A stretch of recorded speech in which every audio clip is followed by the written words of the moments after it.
real success stories told by the people who live them. We're going to have some guests on this show that everybody knows, and we're going to have guests on this show that nobody knows yet. One by one, Nick Hyder is adding hits to the hit streak. Blessings, folks. Welcome back to another episode of the Hit Streak. I'm your man, Nick Hyder, and today, folks, I've got an extra special treat for you in the Hit Lab with me today. They're just back from their second trip in 2 years, back-to-back trips to the Little League World Series. I've got the manager of the Nolensville Little League team in the building today, Coach Randy Huth. Randy, how we doing, baby? I'm doing so good, man. I'm very fortunate, and I appreciate you having me. Thanks so much for coming in. Well, you know, a lot of the folks know that we go back decades. We've been friends a long time. A long time. And we're both former players. True. And you were a year older than me, so I don't know if we ever compete. I don't think we ever competed against each other. Thank goodness. Thank goodness. I didn't want to hit against you. Yeah, it might have been bad. It might have been bad for me. I didn't want to hit against you, but we do. We go back a long time, and so this seeing the success of the team, there was players on that team that my son's their age. We've played on the same teams before. Watching you guys rock and roll out there, it was extra special for this guy right here to watch all that happen. 2 years in a row, it's incredible, man. You know, to make it one time is like a dream come true. It's so difficult to make it. There's 6,500 leagues in the United States, and you have to be. Last year, you had to be in the top 8.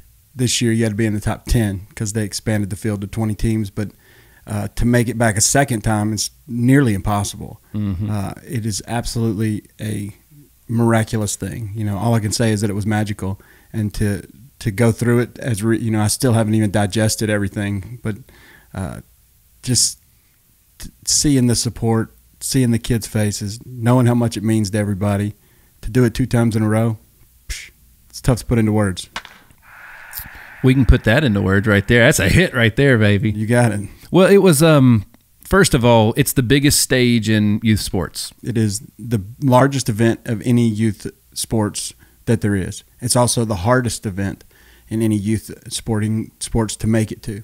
It's absolutely incredible. And first of all, kudos to you and all the kids. You handled yourselves so professional. I mean, I know some of those kids, and it was so cool to see them in press conferences, watching you look at them and be like, you see, I get to coach this. Which is great.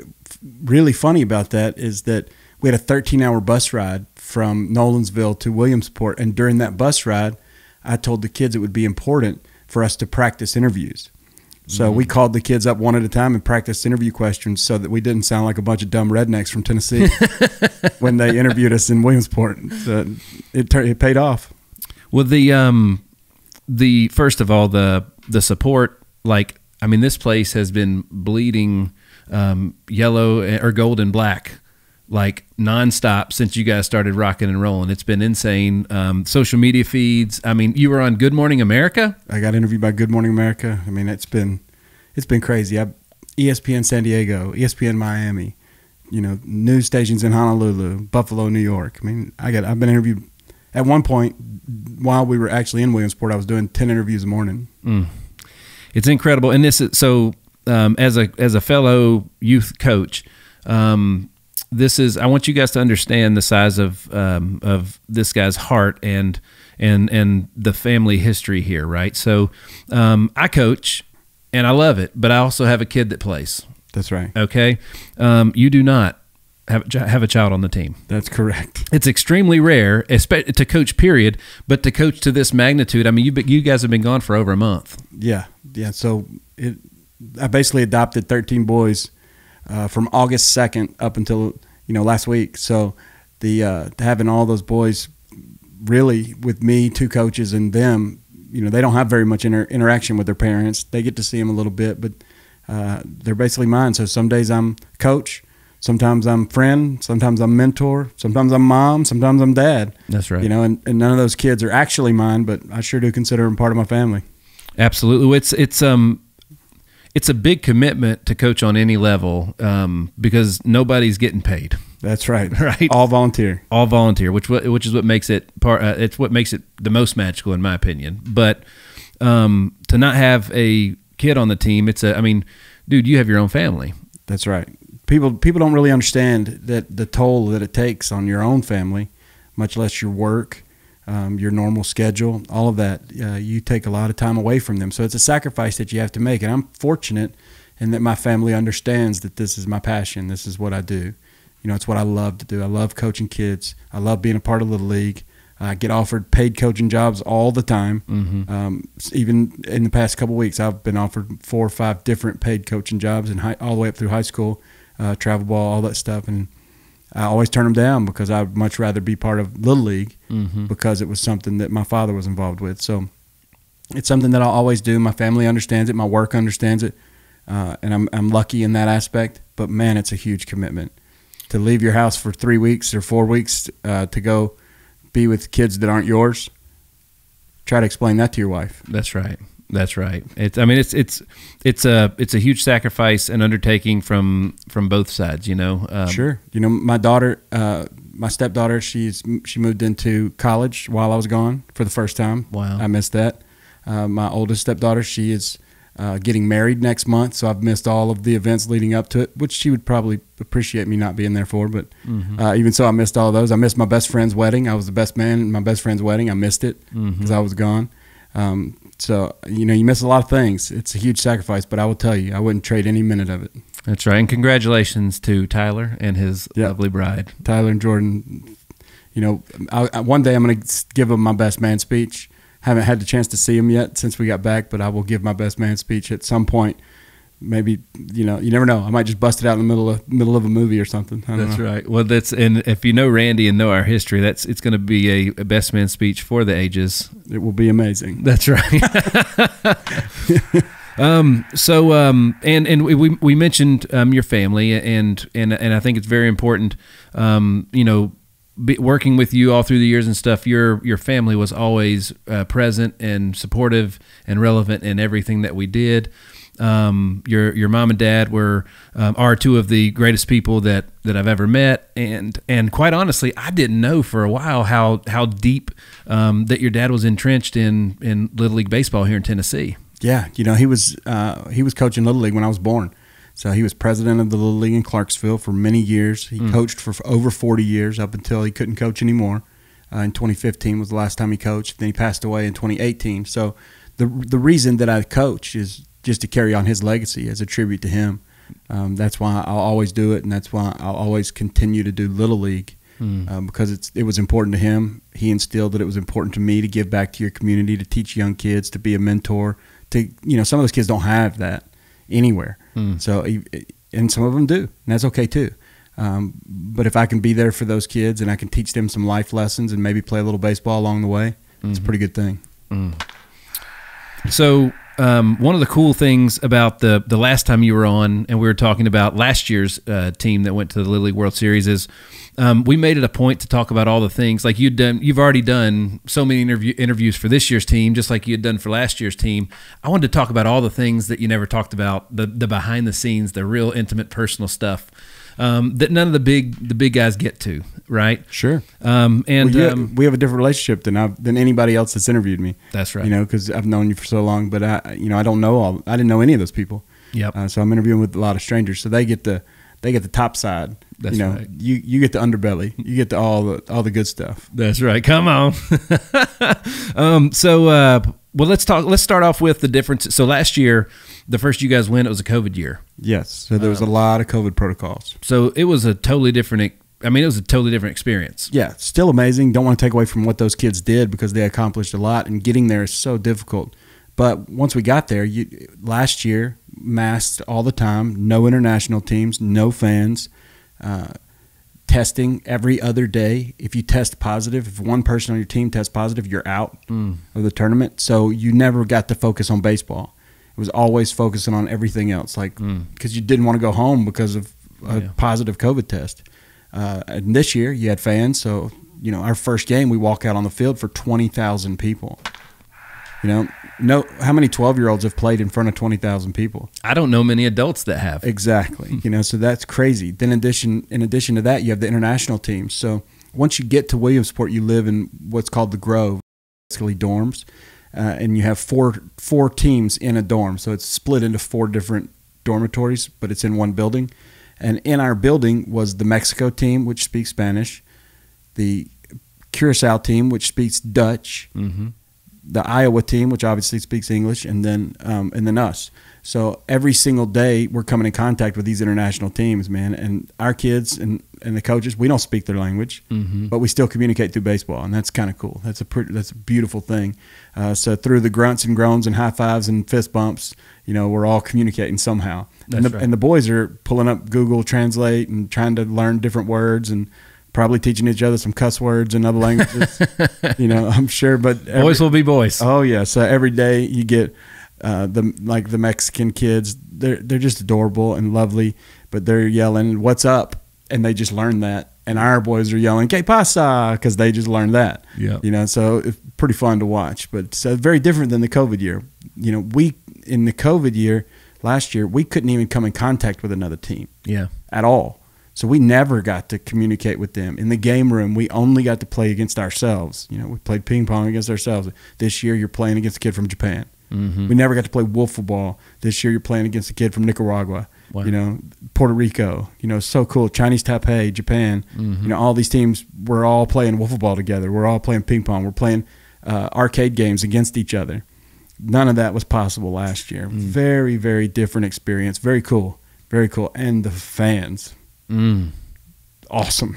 It is so cool signing autographs. I mean, we couldn't just to walk to batting practice, we had to walk through because they're still playing games even when you're not playing. So you got to walk through that crowd down the hill. It's built on the side of a mountain. So Williams, for those of you that never been there, it's built on the side of a mountain. There's 2 fields. There's Volunteer Field and then Lamity. Lamity's the one you see on TV where all the U.S. teams play. Volunteer's the other field. It's equally as nice, but that's where the international teams play. And then below that, you have like batting cage, practice fields, all that. So you got to walk down a mountain. Wow. So you walk down the mountain and you're walking through a sea of people, and you have to wear your hat and your jersey and everywhere you go. So they see us and people just go crazy. And these boys are signing autographs for 30 minutes everywhere we walk. Girls running up, "Yeah, I saw you on TV," and they want to get a picture with a 12-year-old boy. So incredible. It is absolutely amazing. It is adorable to watch. It's fun for the kids. They're absolutely rock stars. And we didn't get any of that last year. Right. None of that at all. Last year, we couldn't even walk to the batting cages. They bust us down the mountain. It's like maybe a half-mile walk. And you had to hop in the van, drive down, hop in the van, drive back up. You didn't come in contact with anybody. Wow. And you had to be masked all the time. So we never even got to see facial expressions. Wow. And there was only like 500 fans allowed versus the 20,000 now. 250 fans per team. And so you and the other team together, 500, and then you might have some of the other teams just sitting in the stands watching, but nobody on the hill, which the hill is iconic in Williamsport. Nobody on the hill. We weren't allowed to go down the hill last year until you lost, that kind of stuff. So very different atmosphere. And there's a lot of there's days in between games. That's right. Sometimes. So last year versus this year, the activities in between, like it's night and day, right? Well, last year, there were no days in between games. So we lost one day, then we lost the second day. We were gone in 24 hours. Wow. Then you're immediately got to go. This year, a lot different. So you have 2 days in between games, maybe. You might have a day in between games, but during that time, you actually can leave the campus. You can actually go see the original Little League field where the first Little League ever was played. That was cool. You got to go to the MLB Classic, which we got to go to both years, which is really neat. But this year, there was a lot more interaction with the players from the MLB teams. You had the Orioles and the Red Sox, so we got to meet a bunch of those guys and hang out with them. George W. Bush was there. Yep. Todd Frazier, Mike Mussina. The Hall of Famer Mike Mussina, Hall of Famer Tim Kirkjian. Wow. Those guys are there. Really, really fun. Monet Davis. Yeah. She's there. The list goes on and on of how many people we got to interact with, whereas last year you didn't get to interact with anybody. Right. Very different. Well, folks, a little bit about Randy just for a minute, right? So in his own words, he is a former bar owner turned candle maker who also coaches Little League baseball. He's a stepdad, he's a husband, he's a best friend, he's a best man, he's anything and everything in between.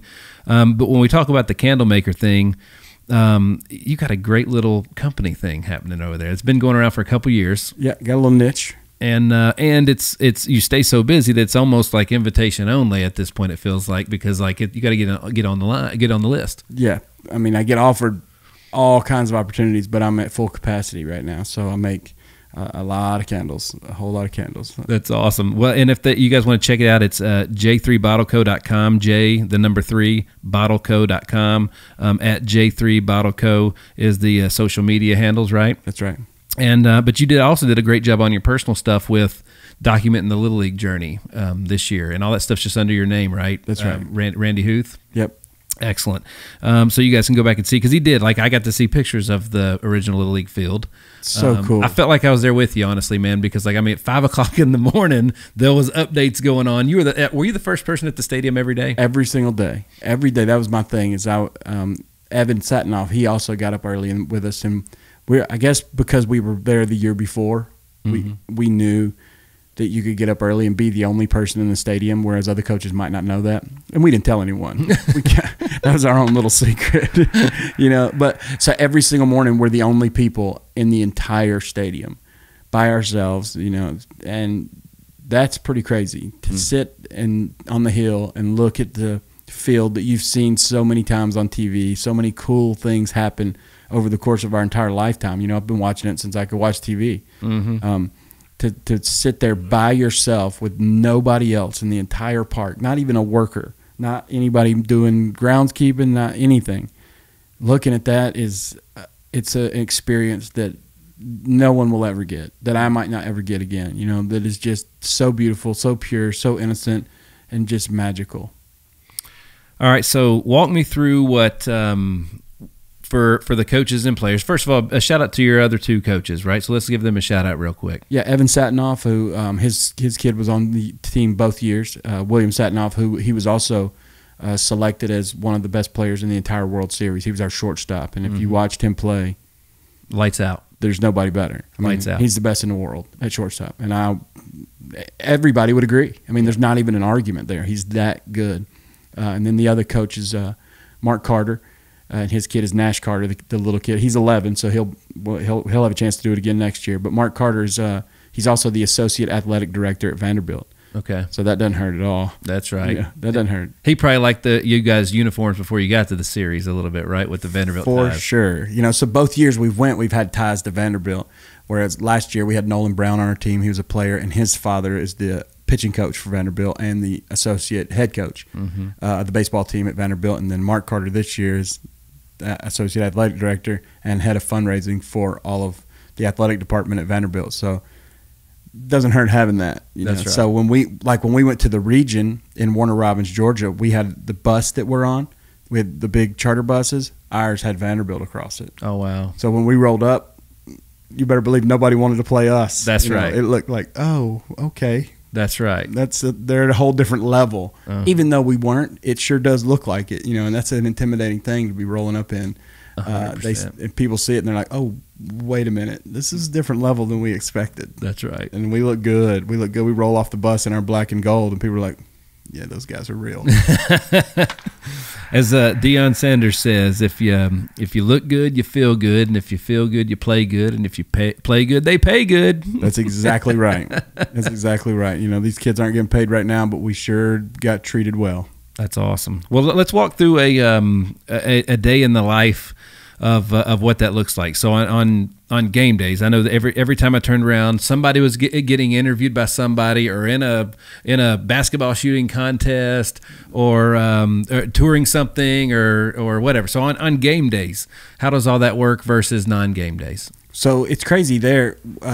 You're on the campus all the time, 24 hours a day. They feed you catered meals, 3 meals a day, just like they probably would at a major league park, So you get breakfast, lunch, and dinner. That's awesome.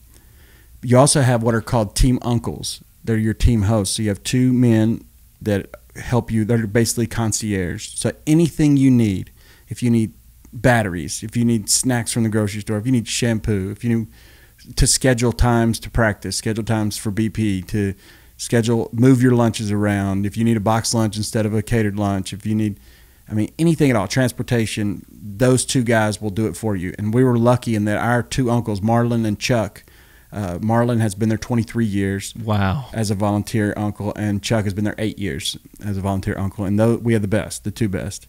And those guys help you with every little thing that you do. So that's the best part. Now, in a normal day, you have breakfast in the morning, and then there's a bunch of media obligations that you have to send. So you might have 2 players. ESPN needs 2 players for this. Wow. Little League needs a player for this. Adidas needs a player for this to shoot a TikTok video.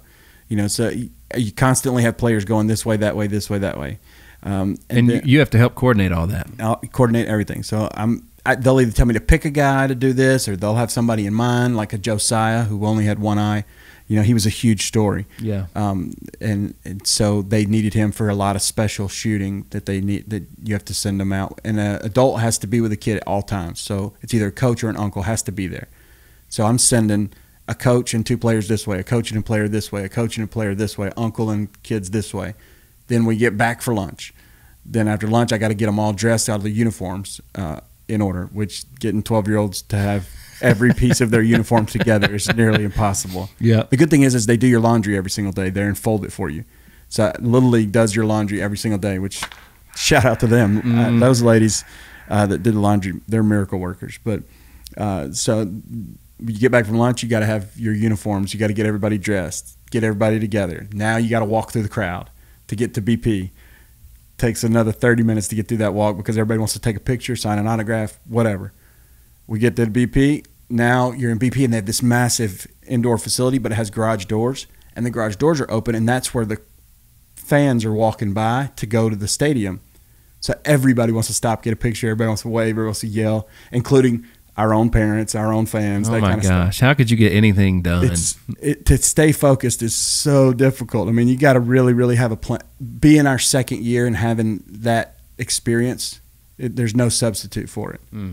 So, and having 2 players that have been there before to keep the kids in line helps too. Absolutely. Then once you're done with BP, you got to walk up the hill, back through the crowd, to the field, and you have to be there a whole lot ahead of time. Yeah. Because you got ESPN, you got all this stuff, everybody's shooting.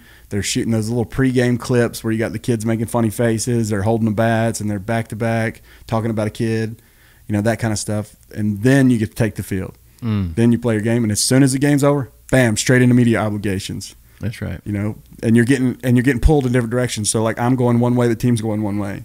If you win, I go one way with a couple players. If you lose, I go by myself to the press conference. Not that much fun when you lose, but it's really fun when you get to take the team with you. That's right. Then they put you in a van, they whisk you away to another media obligations, while the whole team's being taken up there, and then everybody's got to get their clothes off real quick, get the laundry. You got to get all your clothes to laundry real quick because they got to get it washed for the next day.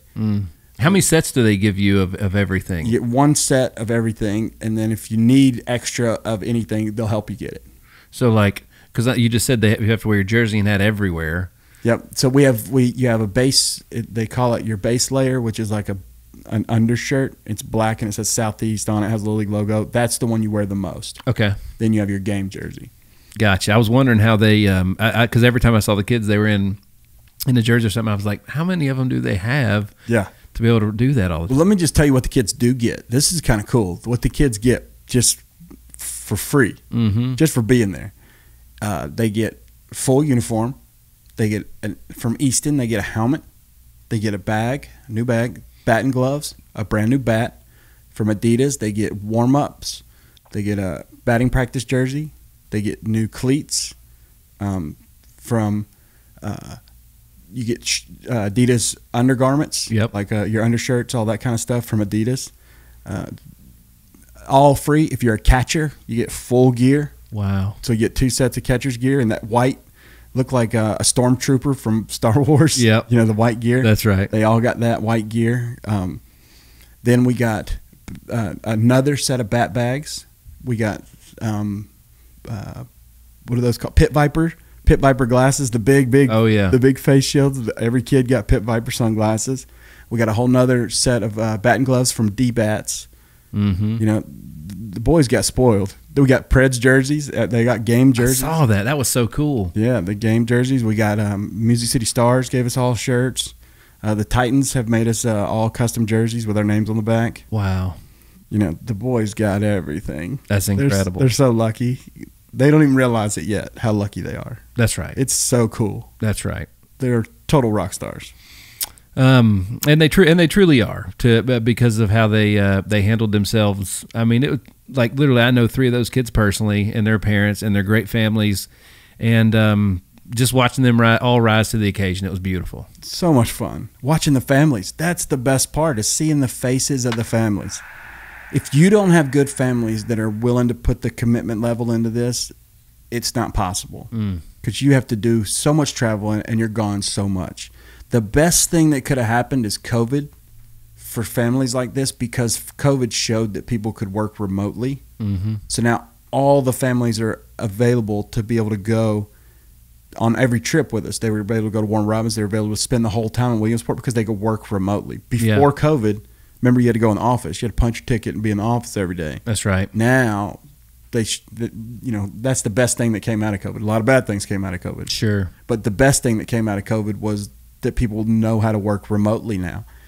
So the families are available to go. They have the opportunity. They don't have to miss a lot of work. Yeah.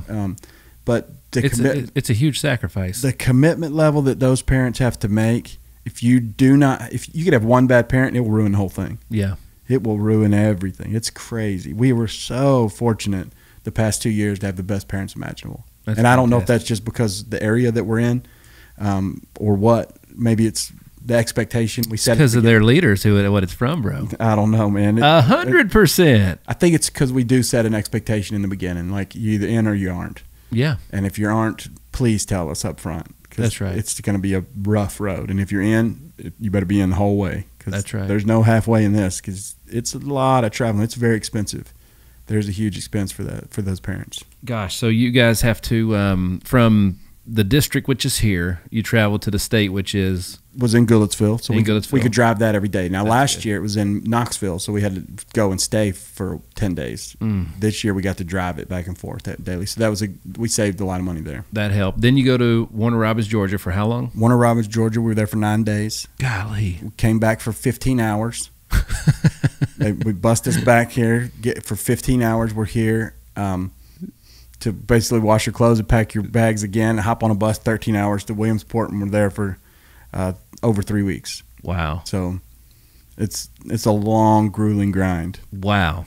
All right. So so a lot of the folks I'd been seeing in some comments were asking how does a kid get picked to be on the team? So you have a regular season, Little League regular season, and in Little League, to be part of a team, you have to live within their league boundaries. Yep. Those boundaries are created by Little League, approved by Little League, and created by us. There's a lot of questions around that because it's so rare to have that many good players in one small area. Exactly. So we're fortunate in that there's a lot of, Franklin, Brentwood, Nolensville, that area is a very big hotbed for baseball. So Yes. Our boundaries extend part of Franklin, part of Brentwood, and all of Nolensville. So we have a lot of baseball already inside those boundaries. Mm-hmm. Now you have to live inside the boundaries, and then in addition to that, you have to be 10, 11, or 12 years old. Mm-hmm. You play a regular season, so you're picked on a regular team. So all those kids you saw that were on the team that we had at the end, they're all on different teams at the beginning. They play a 12 to 15 game season. Then at the end of that season, you pick the top 13 players to go play together. We have a little bit of an evaluation. We pick like 20, 30 people to come out, and we evaluate them, pick the top 13. Gotcha. From there, 13, you take them to the district tournament. Then you got to win. You lose 2 in that, you're out. So you got to win there. Then you go to the state. You got to win there. So it's not pay to play. That's right. It is, you have to keep winning. You got to earn your way. That's right. That's awesome, man. And the kids really, everybody kind of comes together. And I mean, once you're a team that does what you guys did, you guys, and one of the things that you guys did that was cool, I want to talk about is the alumni game you had, which was incredible. But like once you have an experience like this together, like these 13 kids will always be connected forever in some way. They will be brothers forever. That's right. They're in a very, very small fraternity of kids that get to do this. And looking at last year's team, the 2021 team, and seeing how those kids are all still friends, still do things together, still come out to all of our games, support us in every way they can. Those kids are going to be like that forever. It's incredible. So, in case I failed to mention, guys, if you did know, these guys were the United States Little League runners-up. You guys came in second in the entire country. You had to bring it up, right? Out of all those teams. It's incredible. And then fourth in the entire world. Fourth in the world. Incredible. Absolutely, absolutely incredible. And what was you guys' total record as I looked at it the other day. It was a lot to like 17-4. It was our postseason record. Just if you count games that counted, that doesn't count any scrimmage games or anything like that. 17-4. 17-4. That's unbelievable. So you think you play a 12-game regular season, to then the best 13 come together, and we played 21 more games on that. Yeah. So they played 33 rec league games. Just, that's unheard of. It is. You think of a travel ball team, that's not a big deal because they might play 5, 6, 7 games in a weekend. But for a rec league team to play 31 games, that's a lot. And it takes a lot of time. So we mentioned last year's team, right? You guys did something that I thought was the coolest thing ever, and you brought last year's team back, and you guys had an alumni game to play against this year's team. Yeah. So I kept getting the question everywhere I went. Is this team better than last year's team? Yeah. I got the question everywhere I went. People were always saying, which team is better? And I said, they're just different. Yeah. You can't really compare them. It's like, which kid's your favorite kid at home? Oh, yeah. You can't really compare them. However, the idea was brought to me, what if you did a game between the two to raise money? Sounded awesome to me. That's right. Here's a chance to see who is better. And of course, I thought last year's team would have rolled over this year's team and beat us bad. And they're older. They're 1 year older. 1 year older on that small field is a huge deal. Oh, my gosh. My kid's grown 5 inches in the last 2 months, it seems like. Correct. So it was very different. I thought we had no chance. So Chris Mercado, who coached with me last year, coached the 2021 team.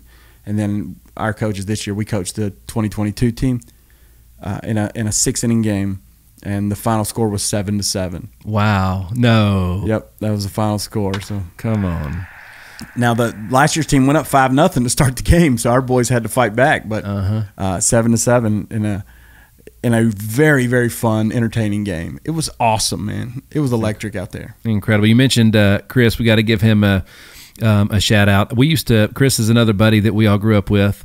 And we used to make fun of Chris all the time because there's not a lot of money in youth sports, which is where he works, and then there's no money in doing it for the Little League. So he actually would take away from his business to go coach the Little League team because he couldn't be there, and it cost him a lot. And we used to make fun of him for that all the time. I still make fun of him, and he's got his youngest son is 13, and he did what a normal dad would do, and he coached up.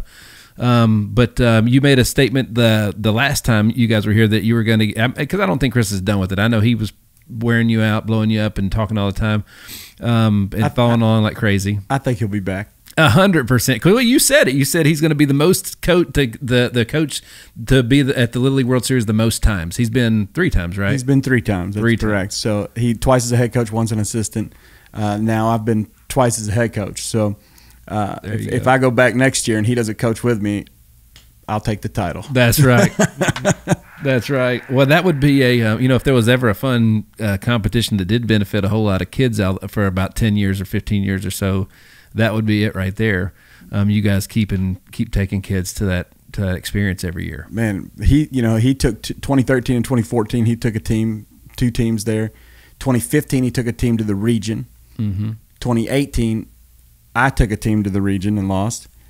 2020 was COVID year. They didn't have baseball. 2021, we both coached together and took team to the World Series, and then this year I took one. So we have very, very similar resumes. That's right. Right now we're best friends too, so that's great.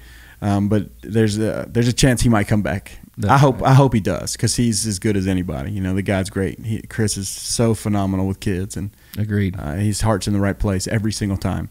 Agreed. Well, it was cool. He threw out the first pitch at the was it the first game of the district tournament? At the district tournament against Goolsville. That's fantastic. Yeah, he deserved that, man. Everybody cheered for him, and he absolutely deserved it. Absolutely. Well, like I say, every I would talk to him throughout the week, and it'd be 1 o'clock on a Tuesday, and he's like, "Come to Jonathan's. We're watching the game." I was like, "Bro, we got work, man." Like, but he was in it. He was all in, dude. It was great. After every game, I had 10 text messages from him telling me what I should have done differently. Of course, telling me what I did right, and then you could tell as the game progressed, he probably had a few more extra adult beverages. So by the end of the text, they were all about how proud he was of me and how much he loved me.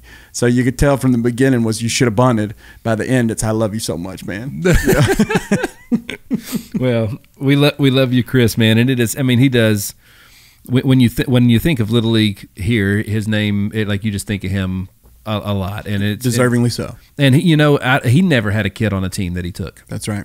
So I mean, honestly, I don't know if I could do that, Randy. I'm sure I know I could. I don't know if I would. So I mean, you guys, I'm serious when I say how amazing that it is that you guys. Well, I appreciate that. You know, it is a big commitment, and it's not for everybody. Because if you're not in it all the way, then you don't need to be in it at all. That's right. And I do appreciate the dads that do coach their sons too. I have 100% appreciation for that as well.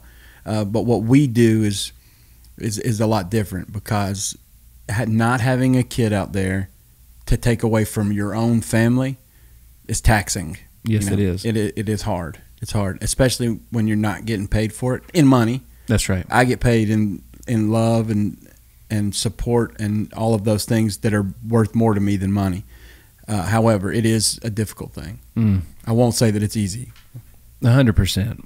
And dude, let me tell you, like we haven't had traffic ain't good here. It's been horrific since you guys got back, dude, because there's been a parade everywhere you turn. I'm telling you, the coverage has been unbelievable. Yeah. You mentioned the Preds, the Stars, every professional team here got behind you guys and backed you. All the biggest press outlets. There was a helicopter driving or flying above when I was driving home yesterday because it rerouted me around the city. That's true. Trying to get through the parade and everything because I was like, I'm going to the parade, and I was like, I'm not going to the parade. Yeah. There's no way. But when my wife drove through, she could see everybody getting all the carts ready, and dude, it's unbelievable. It was so cool. The parade was awesome. That was a good welcome home, and it was great for the boys to be able to see those people that supported them from afar, and those people vice versa to be able to see those kids and shake their hands, high five them, get some autographs, get some pictures with them, and you see a lot of little kids that look up to these 12-year-olds that say, I want to play baseball now. Now I want to do this. Or they look at me and say, I want you to be my coach one day. That's right. You know, and they can. That's real. You know, so that's a cool thing. And this Saturday, we'll be out at the Vanderbilt football game. Last Saturday, the Sounds game. So we get to enjoy all of this. And the 25th, we'll be at the Titans game. We'll be the 12th man for the Titans game, so we get to go out there and slam the sword down and all that. Our team will get to do it. We've been invited to a race in Bristol. We've been to the Chattanooga Lookouts. We'll be going to a game there. The Tennessee baseball has invited us to come out there. I mean, it's been incredible. You guys will be asked to go to the Nashville Old Timers Baseball Association banquet in January. I know that. Yeah, I mean, that's probably the biggest accomplishment is going to that banquet. You know? It is. It's everything, baby. We got to do it. We got to go last year and hang out. But, pretty disappointed that we didn't win any awards, but maybe you know somebody and put in a good word for us. Maybe we can win an award this year or something. I can. I'll call on the board right now. We got to do something for them, right? Yeah, I feel like 2 years in a row, back to back, we deserve some award. Come on. It's incredible. Come on, old timers. And you know how we like trophies. Yeah. Come on, guys. Well, so you guys, you mentioned the expenses that it takes to do those things. So first of all, you can't fundraise for something that you don't know is happening. That's right. So you got to wait. You have to wait, and then as soon as your ticket's punched, it's like we got to get moving and skedaddle. So how does that work? So first of all, shout out to all the companies that backed you guys. It's incredible. It is absolutely stunning how many people and companies and individuals all over that got behind this thing. You know, you find out that you win the state, and you fundraise a little bit to help you go to the region. People get behind that a little bit. Once you win the region and you're going to the Little League World Series, it was amazing how many companies jumped on board and wanted to help us out in any way that they could, all over, not just in Nolensville, but in Nashville in general. People were just so excited to help out this team. So we were fortunate that we raised a lot of money to help offset some of the expenses for the parents, because it is very expensive. When you're thinking of staying in a hotel for 3 weeks at a time at $250 or $300 a night, that's $6,000 right there. That's a lot of money. So we were fortunate to get some money to help offset those costs. And so how does that, who spearheads all that stuff? I mean, and first of all, and big shout out to whoever is running y'all's social media. Outstanding. Yeah. So the social media, that's a guy named Blake Bivens, who's also the vice president of our league. He does an outstanding job. We send him pictures throughout the time, and he posts them. We send him videos. We send him thank you things to get up on and he takes care of all that for us. I mean, it was night and day. Yeah. And our president of the league, David Jones, none of this would happen without him. That guy. That's right. I mean, I wouldn't be a coach if it wasn't for David Jones. So he's that good. He's been the president of our league since 2018 or 2017 maybe, and he has changed the game over there at Nolensville. He handles all of the financial side of it, which relieves that from us. So people are donating money. Keeping up with all of that is a mess. Yes. And he keeps up with every single bit of it. And they all got to get donation receipts and everything else, paperwork. He gets people their tax forms. He gets them everything. I mean, he's amazing. So big shout out to David Jones. None of this happens without him. Now, as for the actual fundraising part, heading that up, we were lucky that 2 of our parents were involved with it last year, so they understood how it works. That's Marin Rhodes and Meg Satinoff, Jack Rhodes' mom and William Satinoff's mom. They were back for the second year, so they kind of understood it. Most people don't get it until it's there. Right. You can tell them and you can tell them. They still don't quite understand it until it happens. They're like, oh, wow, this is a big deal. So having them, and then having a guy like Mark Carter, who is in charge of fundraising for the entire athletic department at Vanderbilt, doesn't hurt. Come on. It don't hurt. Doesn't hurt having a guy like that, So we were very fortunate in that a lot of people wanted to get behind it. I think over the past few years, there's been a lot of sadness, a lot of anger, a lot of things going on in life that just are not friendly and joyful. And people are looking for a reason to do a couple things. One, come together as a community. Thank you. And 2, smile. That's right. And I think Little League Baseball does both of those things. Yes, it does. So it gave people a reason to get excited and get behind something. So no matter what you believe in, no matter what I believe in, we can both believe in this Little League team. That's right.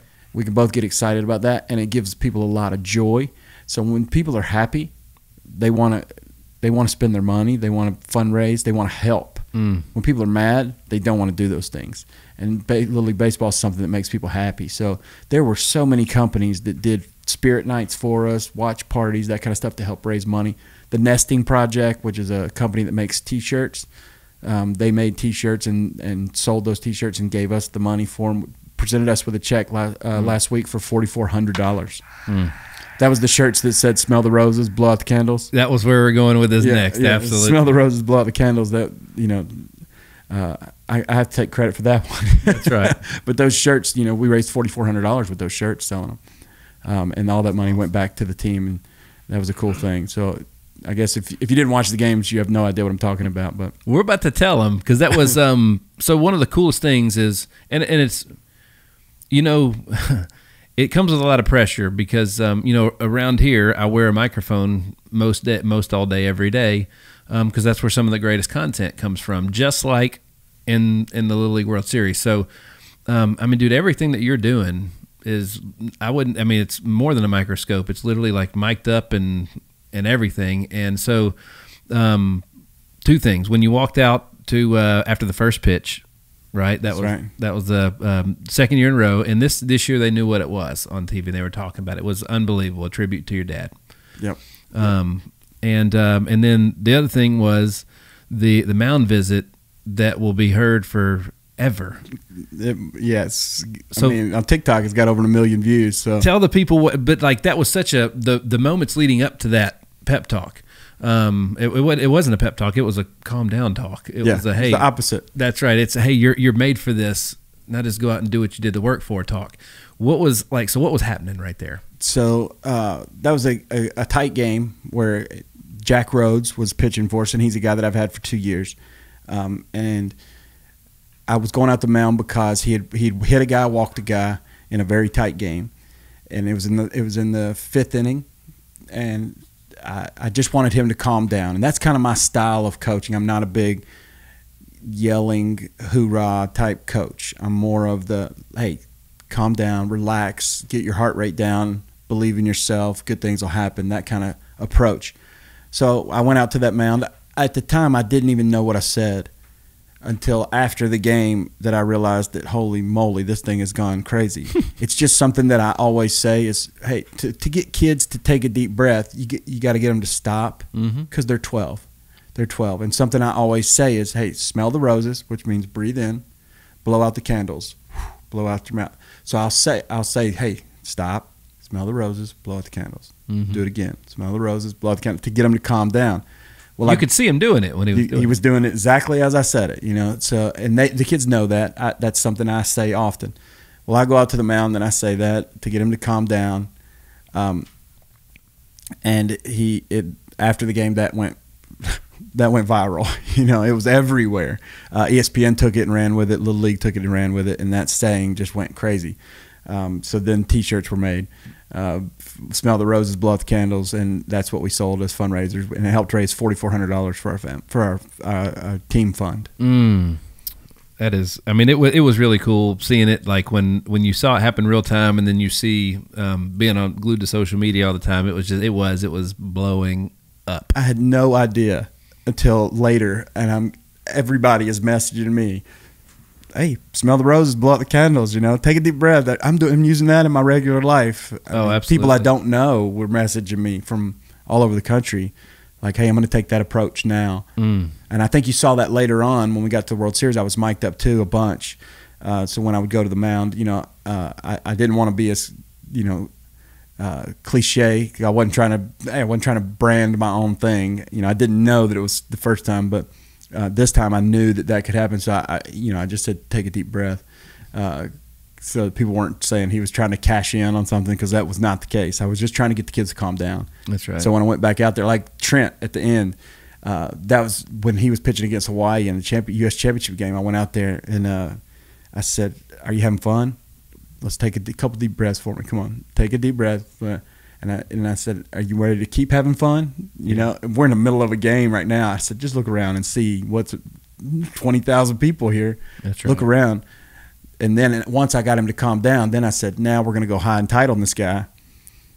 And then we're going to go low and away on a curveball. And he went high and tight, strike one, strike two, low and away, on the best hitter in the entire tournament. Yep. He went low and away, struck that guy out. So it just shows that if you can get him to calm down, then you can get your message across. Otherwise, if you just give them the message, they're so amped up. By the time you walk away, they don't even remember what you said. They don't even know what you were talking about. You got to get them to stop, calm down, slow down, then give them the message. And it was a perfect example right there because it worked. I look like a genius, even though. Well, there's luck. There's so much, such a great life lesson there. Anyways, Derek Jeter talked about, you know, one of the things that he was able to do is slow the game down. That was something that I learned at the professional level and a lot of times if you slow your breathing down, your heart rate, everything else behind it slows, and you can actually like think and like understand what's happening at the moment. So when you're saying that, you're telling them, hey man, like make your purpose greater than your problems right there in that moment, you know? Yep. I try to, because I call it caveman syndrome.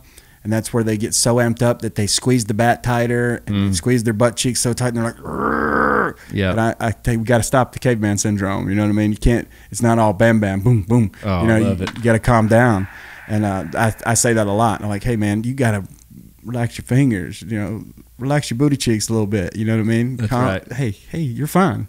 That doesn't work in baseball. You know, might work in weightlifting. It doesn't work too much in baseball.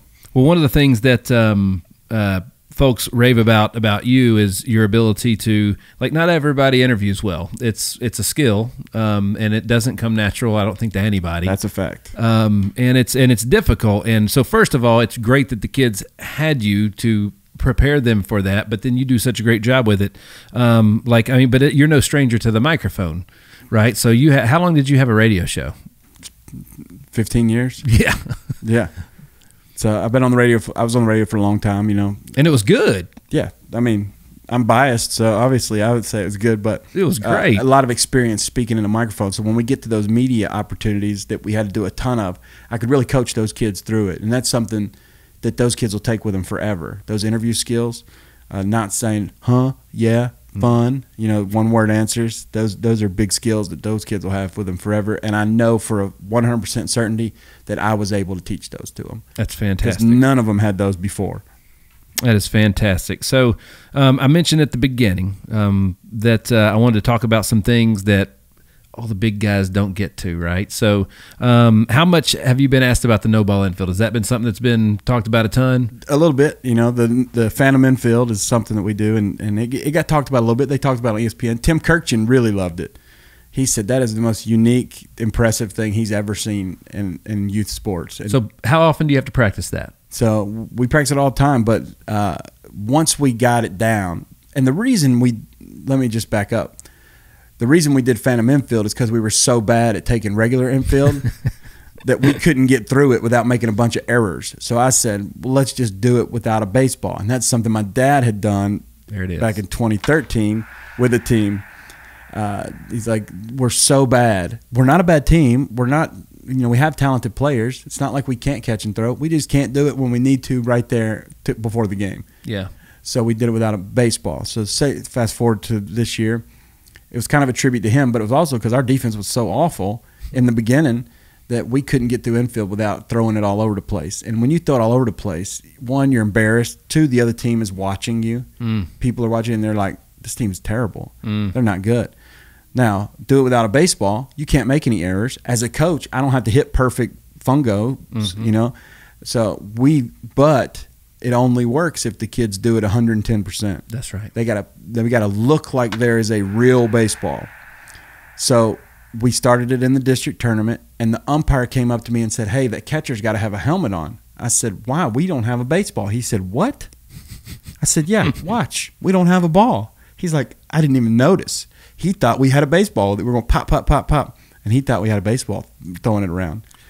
It was pretty impressive. Mindset-wise, there's a lot of brilliance to it because, like, I can remember in college, we would have those infields from time to time where literally coach would just be like, stop, we're getting worse. Like, we can't start a game after this. How many times as a coach have you wanted to throw the bat and be like, this is awful? That's correct. Yes, it's happened, and that's about how we were taking infield in the beginning. So then we did the phantom infield without a baseball. It's moving so fast. We don't make any errors. The kids are showing out.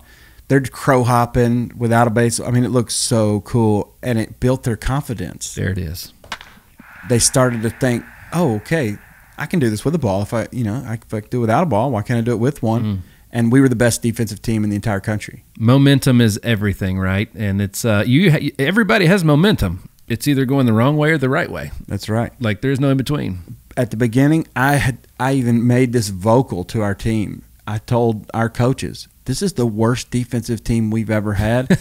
We better focus on other parts of the game and be really good at pitching, hitting, that kind of stuff, because we're not good at defense. And we got better at defense, and it turns out in the World Series, we were the best defensive team in the entire World Series.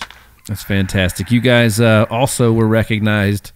I mean, the championship is the most important trophy you can get. However, the greatest thing that you're doing is you're teaching young men how to grow up and to be great men. And you guys brought home quite the recognition in the Sportsmanship Award, yes? That's right. We won the Sportsmanship Award, which in my opinion is one of the most important things you can do.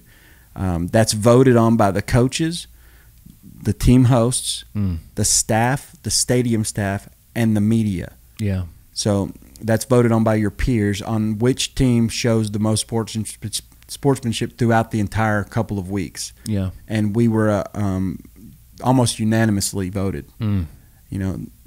Which we did do some really neat things, like the Challenger game. That's where the handicapped kids play. A team from California, a team from Ohio of kids that are challenged. They came and played a World Series game. And every team had the ability to go out there. We were the only team in the entire World Series that showed up. Wow. Went on the field and hung out with those kids. You know, that was a choice we made as coaches that we were going. And we went out there, and you have never seen joy like what we saw that day by kids. That definitely, you know, they have their challenges in life, whether it be they have Down syndrome or whether they have cerebral palsy or, you know, any number of different, you know, challenges in life, and they're playing this game. And you talk about getting excited over hitting a baseball. They are going crazy. And to see us, you would have thought that they had met their biggest celebrity in the world when they saw us walk on the field. It was so beautiful.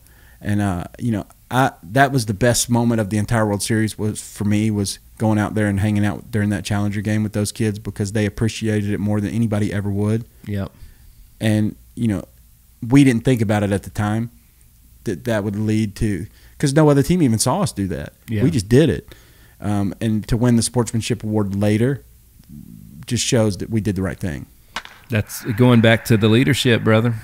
Going back to the leadership. You always do. You always had a knack, especially working with you. Like, we always did the most creative, cool things for people. Very different. And that's a gift that the Lord blessed you with 100%. It's, you know, you have a unique way of, when you do those things, the people feel like they're getting a hand up, not a hand out. That's right. And that's a very big deal. You guys also did something, I thought, one of the statements you made, about the young man that had the health issue, Easton, on the team that you guys had to play, which that had to be tough. That was tough. That team from Utah, that kid fell out of the bunk.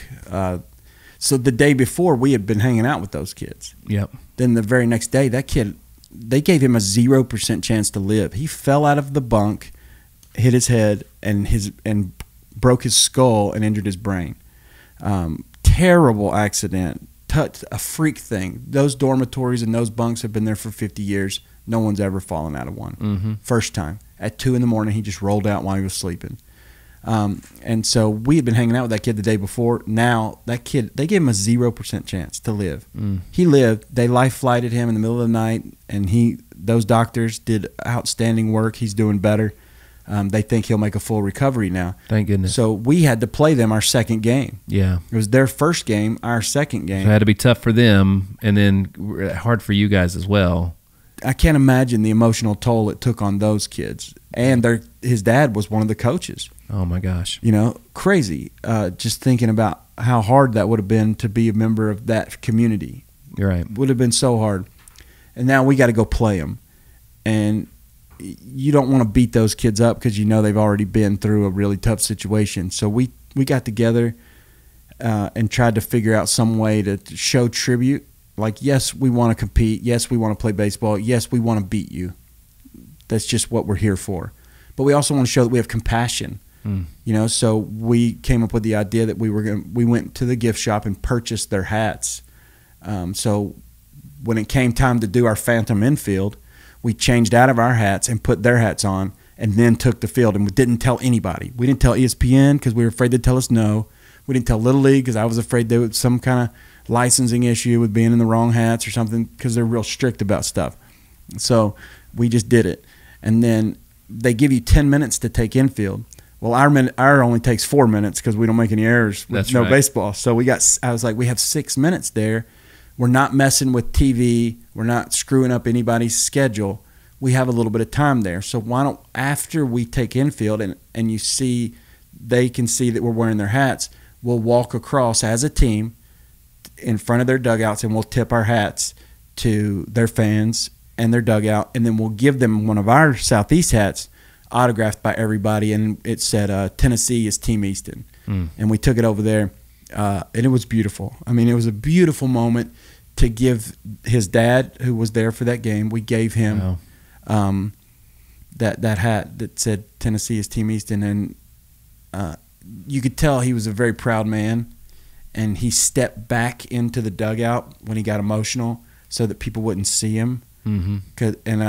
But we could see it, and it was beautiful, and it was just a very, very touching moment. I think it was one of the highlights of the entire World Series. Absolutely. You know, and that was something we didn't have any idea of the magnitude that would have had. That never occurred to us. We were just trying to give a tribute to that kid and that family. But you saw, so we changed the hats and went out there.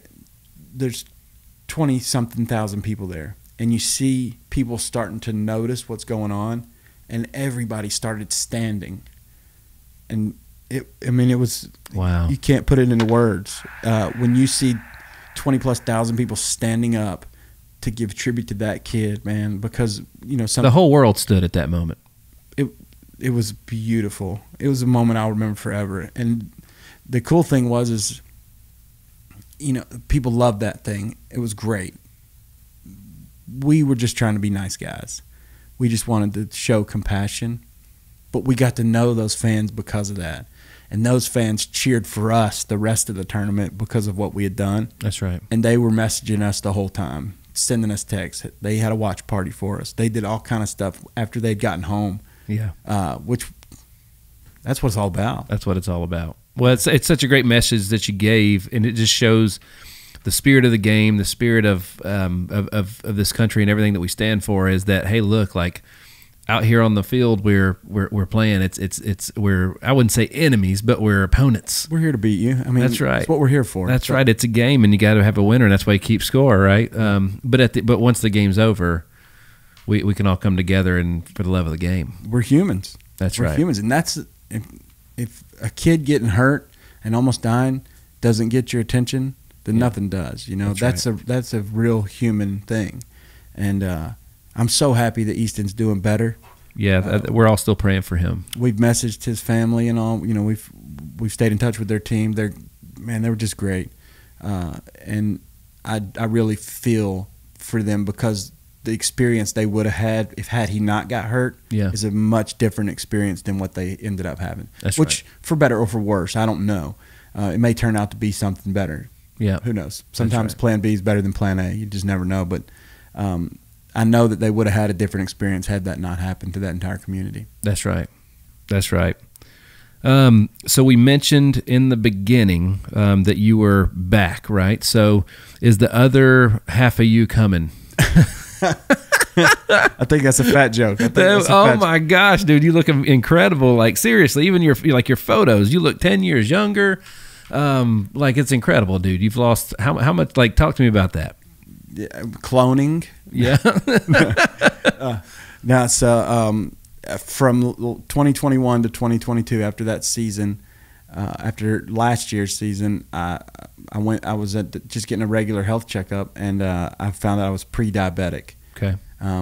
Which a lot of that's attributed to genetics, and once you're pre-diabetic, it's very hard to not end up being diabetic, and that's how my father passed away, was from complications from diabetes. So I knew that I had to do something. So between the 2 seasons, I lost 75 pounds. Incredible. Yeah. So how much better do you feel? Oh, a million times better. Not only that, I can get out there and play with the kids a lot more. That's right. Yeah. So it's a lot better. That's right. So on that note, and I'm no longer pre-diabetic. That's right, baby. That gets one right there. Well, on that note, we talk about this a lot. For whatever reason, human habits. Most people you don't try to you wait till the end of the month when bills are due to think, oh, I need money. You wait until the heart attack happens to think, oh, I should get healthy. All that kind of stuff. What message would you have to the folks that it takes something almost tragic or near tragic to happen to get right? Yeah, it took my dad dying and then me being diagnosed with something to get it right. I would say that you only have one body. You know what I mean? And you sometimes you don't get a do-over. So you better take care of it while you can. I learned so much more about nutrition and things like that I didn't know. I think that's something that's not taught enough. There it is. And of how to take care of your body, and everybody's different. You know? I'm not trying to say that I'm better or worse than anyone else, but I know that I was pretty ignorant when it came to what you should put into your body and what you shouldn't put into your body. And the biggest thing was sugar. Yeah. And obviously that correlates directly with diabetes, but sugar will kill you. Oh, yeah. And then coming off sugar is like coming off heroin. Yeah. That's what the doctor told me. And for 2 weeks after giving up sugar, I thought I was going to die. My body hurt so bad. Yeah. But after 2 weeks, I lost 17 pounds, and then we started rolling from there. But boy, coming off of it's not fun. That's right. It's hard. It's very hard, and it's another commitment thing. But if not, who knows? I probably wouldn't be here very much longer. So that's right. It'd be nice to be able to coach a little while. Absolutely. Well, the just talking all these stories, there's no doubt that the league, the city of Nolensville, understands how blessed. I'm a Nolensville resident, man. You know what I mean? It's like how blessed we all are to have you at the helm and leading all that stuff. It's incredible, dude. It really, really is. Well, I appreciate it, man. It's my passion. So I think the real winner is me. Well, I mean, like the facilities in which you guys have are absolutely immaculate, and that's because of the work that, I mean, you're putting a lot of stuff in out there. You're out there all day long, every day, documenting it, taking photos. It's incredible, dude. Yeah. So I also take care of all the facilities. So, it's definitely a passion project for me. But you don't have to do it as good as you do it. That's a fact. That's a fact, and I take a lot of pride in that. And although I know a lot of people are happy to have me out there because of what I bring as a coach and as a mentor, I think it will never ever match the happiness that it gives me of being out there. I heard a quote the other day that goes along with what you're talking about with getting healthy and stuff, and is every man has 2 lives, and the second one begins the moment he realizes he only has one. That's true. I'll tell you that. That's a fact. I definitely fall into that category. Absolutely. I mean, it's we've all been there and done that. It's hindsight is 20/20, and that's the good news is that you can, if you don't let it go too far, you can always correct. Yeah, you can always correct, and there's no shame in that. Absolutely not. I mean, the biggest thing is not being afraid to go ask for help. That's right. That's good. So, is there anything else that that the big guys, the big outlets, wouldn't talk to you about that I can bring some gold to these folks today? Because some people say that we're turning into the big guy because the show's grown so much. It's because of all these amazing stories and people like you that answer the phone when we call and say, "Hey, we got to have you." I'm going to do your show no matter what because you're my bud, but. Like one of my favorite moments of the entire World Series, it's something that I haven't talked about with anyone, but after that Hawaii game, the U.S. Championship game, me and Trent McNeil, who was the pitcher for that game, are walking back up the mountain, back to the dorms by ourselves, and he looks at me and says, "Coach Randy, how long are you going to coach?" And I said, "What do you mean, Trent?"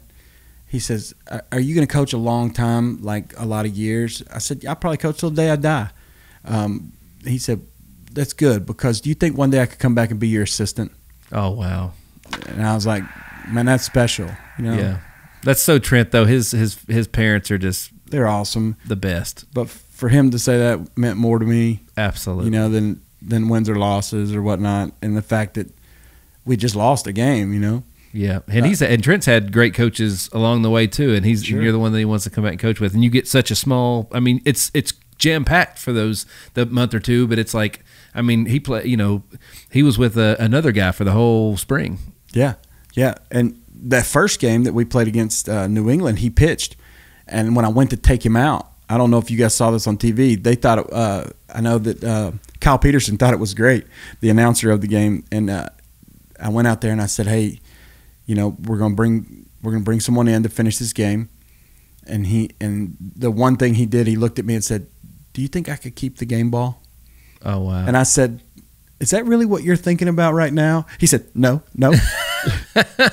I said, "Of course you can have the game ball. I love you, buddy. Let's go." And I walked him off the field, and he definitely got that game ball. But just to think that's what a 12-year-old mind is thinking about. It wasn't thinking about 20,000 people. It wasn't thinking about a close game. It wasn't thinking about that I just got pulled out of the game. It was thinking about, can I have that game ball? But that just shows you what they're thinking about, man. That's right. The 12-year-old mentality. Were there, you could probably sit here all day long and talk, have great stories about each and every single player. Everyone. However, there were certain moments that were bigger than other ones. I mean, it seemed like it rained. You guys had the weather delay every game, it seemed like, for almost all of them. Yeah, up until the very end. Which that's not easy to overcome, and that messes with your pitching and all the plans that you guys sat down and drew out forever. Ooh. You had to change them real time. Yeah, you get 3-hour rain delays. You're like, golly. Now you got to figure out. Now you immediately go into, these boys got to eat. Now, can a pitcher come back after that much break? Mm-hmm. All of those things. If when we were winning and we went into that break, it was like, did that just kill our momentum? And now that team's going to come back hot. All those things go through your mind. Yeah. So there was lots of rain delays. There was you guys had extra inning games. We definitely had an extra inning game, and that was an instant classic. Yep. The fact that in the 6th inning, in a tie game, they had bases loaded, no outs, and we got out of that one because of Jack Rhodes striking out 2 guys, and then William Satinoff making a diving catch to save the season. That's right. That's right. It was. Exactly how I drew it up. It was. It was like all of it was like a story from a book, man. It was amazing. There's so many good stories like that. One story is a kid named Lane Dever, who I just love. That kid. He's the one with the blonde mullet, and the second to last game, he says the Texas game, and he says, "Coach," I said, "You're going in to hit this inning," and he came to me and said, "Coach, do you want me to bunt?" I said, "Absolutely not.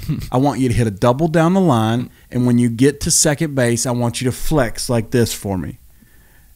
He gets up, the first pitch, double down the line, slides into second base, stands up and yells, "Coach," and just flexes like this. And I was like, incredible. Unbelievable. Made my whole series. That's right. And that kid, he's just a blast to be around anyway. So funny, but I definitely got lucky on that prediction, but to see the way he embraced it, absolutely classic. Absolutely, man. Well, those like I say, it was a special group of kids that I wouldn't say they overachieved, but there's always somebody bigger and stronger and even maybe more talented. They peaked at the right time. And that's what it's all about. That's what it's all about. The best team with the best record in the big leagues this year might not win the World Series, and they probably won't. How many times has the wild card team won it? That's right. They just get hot at the right time, right? Braves. And that's right. And that's when it matters, man. So anything else that you could any other cool stories or anything else about the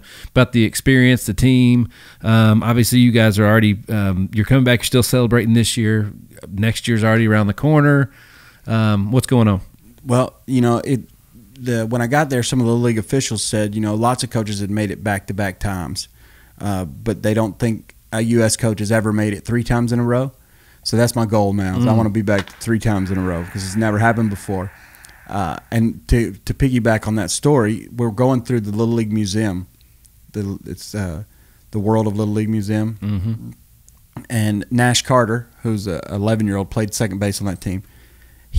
We're walking through in the Hall of Excellence. That's like the Hall of Fame. Yep.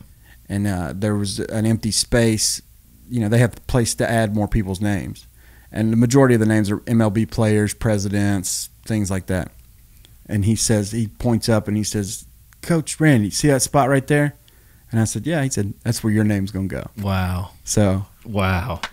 Hopefully we'll get my name in there one day. And absolutely. If not, who cares? But it would be cool to say it would. I was in the Little League Hall of Excellence. Yeah. Well, and that's, for the Little League itself, that's something they can always boast about, and that will always help drive the future and success, because the tradition's everything. Yep, that's 100% correct. Well, you guys were definitely the best dressed by far coaches. By far. If I saw one more pair of khakis, what I'm saying? So they tell you have to wear khakis. Well, last year we didn't want to wear khakis. I was like, "Can we wear black pants?" And they're like, And I was like, "If they're Adidas," because I was probably like, yeah, absolutely. So we went with the same thing this year with the yellow belts, the black Adidas pants, and I thought it looked cool. It looked fantastic. Are you kidding me? I thought we looked cool, and then we had the black and gold shoes, which was really neat. But I thought we were by far the Hawaii coaches. They looked pretty good too in their gray pants with the white belts. That was kind of cool. But I think the black with the yellow, it was fantastic. Well, that's just the attention to detail that you bring. That is as a coach myself, I get tied up in the game part, the on the field part, and the other stuff is just as important. And I'm guilty of not taking in the full experience or whatever else it may be from time to time. I'm lucky to have. I've always had a great staff myself, where they make sure that we get to do those things. But you're being the head guy, and I know, dude, that's got your name written all over it. Absolutely, that's 100%. To tell you that the yellow belts became a thing. Like people started wearing. We would see people wearing yellow belts, because they saw us wearing them. And then at the end of it, the uncles, the two guys that helped us throughout the whole thing, Uncle Marlon and Uncle Chuck, we presented them with their own yellow belts that were signed by all the players. Oh my gosh! Where do you get I need a yellow belt. I got to get me a yellow belt. Got to get you one, man. So where in the heck do you buy them from? Hey, I've never seen a yellow belt. Exactly. before. And they're not. These aren't regular yellow belts. These are real leather. I know. It's the real deal. You know, it's not stretchy belts. These are the real deal. Did you have to go like the vintage Pittsburgh Pirate store or like the vintage A's, or what happened? Probably. I mean, I got to have one. And all my charity golf tournaments are coming up that I play in. So I can tell you what hat I'm wearing. I got my new favorite hat right here. Well, we'll get you a yellow belt. As a matter of fact, when this episode airs, I will have just come back, but I'll be in Tampa at the Yankees game this weekend. And I'm going to be sporting my Nolensville Little League hat. We got to get you a yellow belt then. I got to have a yellow belt. Got to have a yellow belt. I got to have Amazon will have it tomorrow. That's right. That's right. Probably. Well, dude, anything else? This was so exciting. It's unbelievable. 2 years in a row. Like you guys hung out with major leaguers. Coach Corbin was there talking about you guys last year. The whole city, every major league sports team. It was incredible. Yeah. Very special. Very special. Incredible. And you're kind of a celebrity around here now, right? So, I don't know about that, man. I'm just a little league coach. Oh my gosh. Well, it's the little big leagues, the way you guys are doing it, man. You're doing it right. Well, thank you. You're doing it right. And it's something that these kids will never forget, and it's also teaching them there's a right and a wrong way to do things. And Sure. And these are things that they will remember for forever, man. So it's amazing what you're doing. Big shout out to all the families and everybody else that contributed and made it all happen. And I know some of those families personally, and they're just fantastic. So I'm so happy for them. I agree. I'm so happy for them. Man, dude, I just feel like I'm forgetting something. Is there anything else? No, you got it all. Dude. Well, we could always come back and do it again if we think of something. Well, I tell you, we can, and I can tell you what, I'm marking my calendar right now for 1 year from now. Yeah. Well, I think I'm the first two-time guest. That's correct. I think I'm the first person to sign the wall twice. Sign the wall twice. That is exactly right. The first two-time headliner on the Hitstreak, baby. So it was really cool. I'm gonna be the first three-timer too. That's right. That's right. Well, even so, guys, look, like I asked Randy as soon as you guys made it to the region, I was like, all right, bro, we got to do it again. And what you didn't say yes. You said, hold on, we got to win this one first. You got to win this one first. That's right. We got to take care of business first. That's right. So he wasn't counting his chickens before they hatched, as they say down here. That's true. Well, brother, congratulations on another run. Thanks, we're already looking forward to next year. Let me go ahead and put it out there now. When you guys do clinch the state championship next year, let me know. Team Hyder would like to help you guys out with something, whatever it is. Make me your first call so we can do something cool for you guys before you hit the road. We'll have a blank check ready for you to sign. I'm ready, baby. I'm ready. Thanks, guys. Well, folks, once again, big shout out to the Nolensville Little League World Series team right here from Nolensville, Tennessee. Head coach, manager, I should say, is technically what it is. The manager, Randy Huth, a good buddy of mine, longtime friend. Heart as big as gold. Just incredible what you guys did, man. Congratulations on everything, folks. Thanks so much for tuning in to another episode of the Hitstreak. I'm your man, Nick Hyder. God bless.